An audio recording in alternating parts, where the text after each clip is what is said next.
Simple lang po ang pagparehistro. Sa lahat ng members po, regardless of category, halos pare-pareho lang po ang process natin pag-register. Medyo nagkakaiba lang po pagdating sa supporting documents na ina-attach natin at kung saan natin isasabit yung application. Ang pinaka-importanting step po for registration is pag-fill up ng universal form ng PhilHealth. Ito yung tinatawag nating PMRF or PhilHealth Member Registration Form. Ang PMRF po ay pwede nyo makuha sa kahit anumang opisina ng PhilHealth. Pwede nyo rin po ito ma-download sa aming website sa www.philhealth.gov.ph.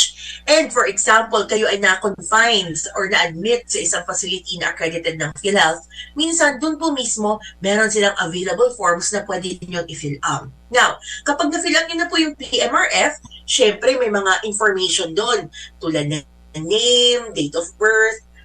Mag-a-attach din tayo ng supporting documents. Kung ano mang information na linagay ninyo doon, kung anong dependent ang isinaan ninyo sa PMRF na idadagdag ninyo, kailangan po natin of course ng supporting documents for that. So for example, as a member, mag-register kayo, kailangan nyo mag-attach ng birth or baptismal certificate or photocopy ng any government-issued ID as your proof of identity or supporting document.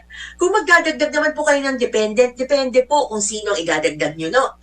Kapag magdadagdag kayo ng legal spouse, syempre, i-attach nyo yung marriage certificate or contract ninyo. O kaya naman, kung magdadagdag kayo ng anak as a dependent, i-attach po yung birth or baptismal certificate ng inyong anak. Napaka-importante po yung mga documents na yon na ay merong registry number. Now, once na-fill out nyo ng form, kompleto na yung photocopy ng inyong mga supporting documents, isubmit lamang po ito sa pinakamalapit na local health insurance office or PhilHealth Express office.